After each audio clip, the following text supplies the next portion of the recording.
मी अनन्या, अनन्या रामपुरे, दादासाहेबांची लाडकी मुलगी आणि आईची सावत्र मुलगी. आमची आई मला आणि अथर्व दादाला सोडून देवाघरी गेली. त्यानंतर दादासाहेबांनी ना दुसरं लग्न केलं.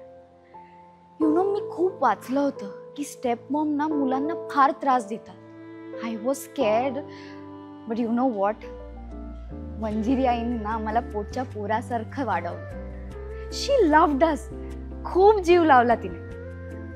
अंबिका वहिनीसारखी मुलगी घरात आणली तिने. अंबिका वहिनी आणि अथर्व दादाचा खूप सुखाचा संसार चालू होता. त्यांना छान अशी छोटीशी मुलगीही झाली, वेदा, आणि मी आत्या झाले. I was on cloud 9. मला खूप मजा येत होती, मी खूप खुश होते.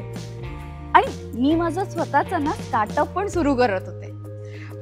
आय नो आमचा स्वतःचा बिझनेस आहे, पण I wanted to do something different and prove myself. मी माझा स्टार्टअपचा प्लॅन आहे ना अंबिका वहिनीला सांगणारच होते, पण एक ऍक्सिडेंट झाला आणि अंबिका वहिनी आम्हा सगळ्यांना सोडून गेली कायमची.